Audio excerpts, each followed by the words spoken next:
In this video, I want to talk about the 4-step framework that you guys can use to go from where you are now to where you want to be within your personal finances. For context, my name is Chris and I've been an accountant for 10 years now. And to be quite honest, this 4 simple step process is something that I came up with because I was just tired of scrolling social media and seeing these people online giving out like recycled garbage content on how to level up their finances. And a lot of times it's just people that haven't done the thing yet. They read other people's posts and they're like, oh wow, I really like that a lot, and they just like take it, and then that's how the content just becomes recycled, and everyone's just recycling, regurgitating all the quote unquote tips. So when my wife and I paid down $43,000 worth of debt in just about a year, we used something similar to this 4-step framework that I'm gonna line out for you. And it's something that continues to give back to us because we have now a $1 million net worth. And it's because of this 4-step framework that's allowed us to do that. And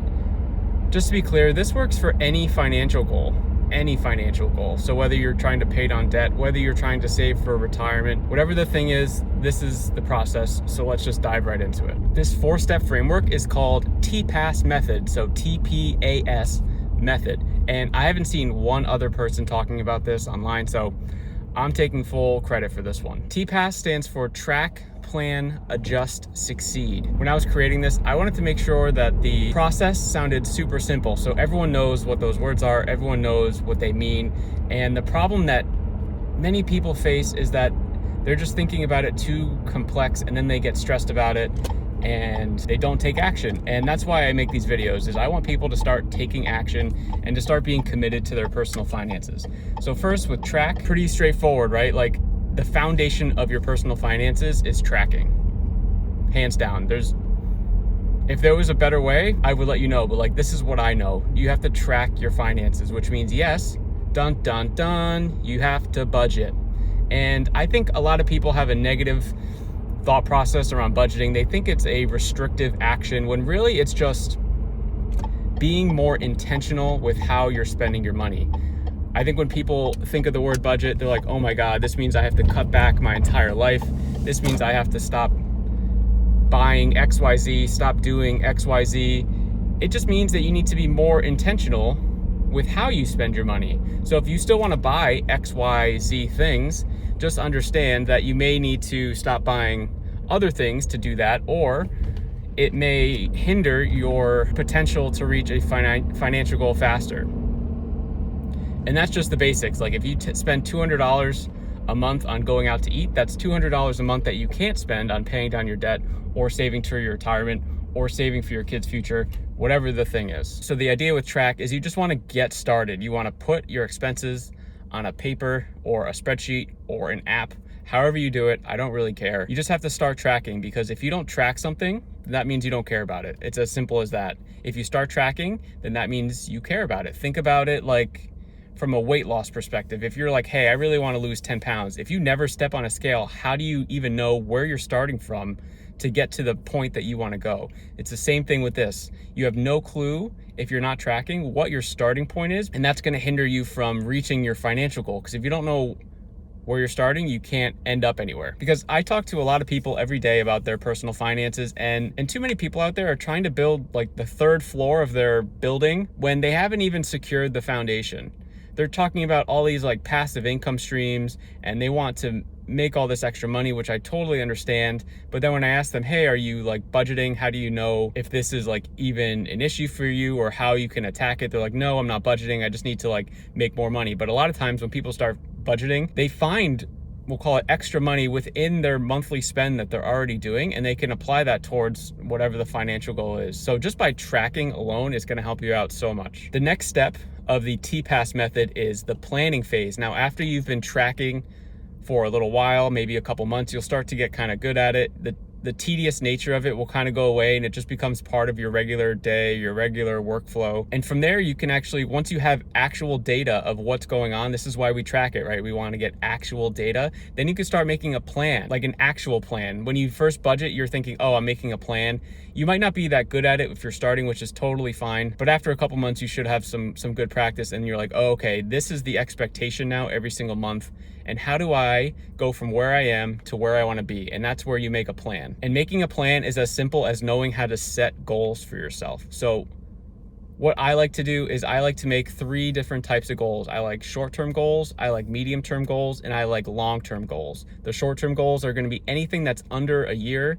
Long-term goals are going to be 5 years plus, and then the medium-term goals are going to be somewhere in between there. And the idea with setting goals is to make it easy to see if you're succeeding or failing. And what I mean by that is you want to make these goals quantitative. You don't want just some general goal like, hey, I want to become debt-free, or hey, I want to be financially free. What does that really mean? Like, how can you actually track a goal that doesn't have a number behind it? So what I really want you to do for any type of goal that you set is put a dollar amount behind it, or a time frame, or ideally both of those things. So a perfect goal would be, instead of how do I become debt-free, it's how can I pay down $20,000 of debt in 12 months?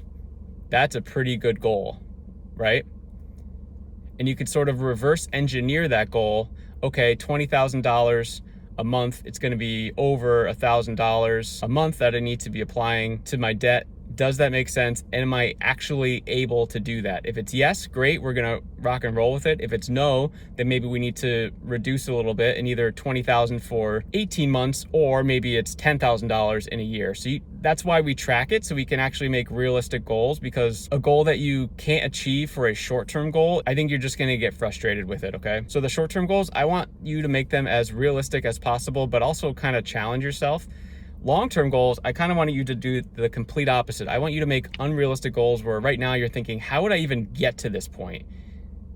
It just seems unfeasible. Like, you want to be striving for something really, really tough, because you always want to have that carrot kind of dangling out in front of you. And what I like to do with long-term goals is chunk up a long-term goal and space it out into many 5, 10, 50 shorter term goals. So what that could look like, so for me and my wife, for example, we want to buy a rental property at some point that we can go to, have vacation with the kids, and then the weeks we're not there, we rent it out, right? So that obviously costs a lot of money, because it would be a secondary home for us, so we would need to put down some money for it. So it's like, okay, what kind of price range would we be looking for? So let's X.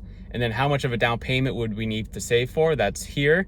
So how do we reverse engineer our months to get to that point in 5 years, right? So that's 60 months from now. So say it's, $60,000 that we want to save. That's $1,000 a month that we would need to save or invest towards this goal. And then we look back at our tracking phase and like, all right, is this possible? Yes or no? And a lot of times with these longer term goals, it's not going to be possible, at least what you think right now, but you still need to just stay the course.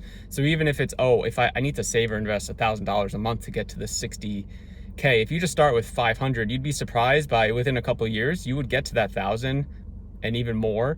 You just need to start planning for it, and then you're going to take action, and you're going to get motivated to keep going and keep going and keep trying to improve it, because you're going to see results, and it's going to be really exciting. The next stage in the TPASS method is adjust. And what's going to be happening here is, after you've tracked, you've made a plan, that first plan you make, it's probably going to suck, right? So you need to sort of adjust, or maybe you need to adjust because you got a raise at work and now you have more money coming in. So you need to kind of reallocate your funds, or maybe like someone lost a job, God forbid, like you need to adjust that way. So there's a lot of life events that happen. And it's just, if you're new at it in the beginning, you're not going to be good at maybe creating a financial goal right away. And it's not going to make a lot of sense when you look back in 6 months, like, oh, that doesn't really apply anymore. So let me change it to this. So that's what this phase is. It's all about taking what you know, taking the data from the tracking, taking the information you're getting from the planning, seeing if it's working, how realistic is it, are you able to match it, and then if you can or can't, you adjust it based on that. The final stage in the TPASS method is succeed. And what I mean by that is not that you've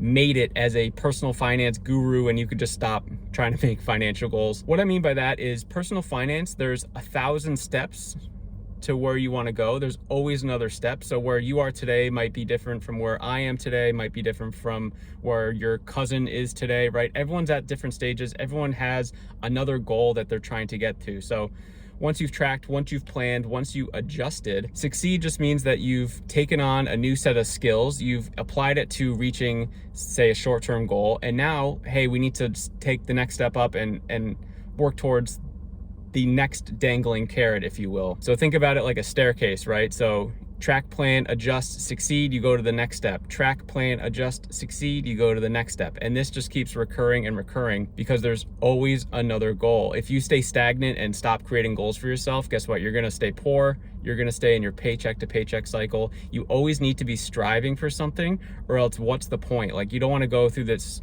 you don't wanna go through life like mundane and just sort of going through the motions. You need to be striving for something. And if you think like your income is too low, look for another job or find ways within your company of how you can provide more value to them so you can make more money.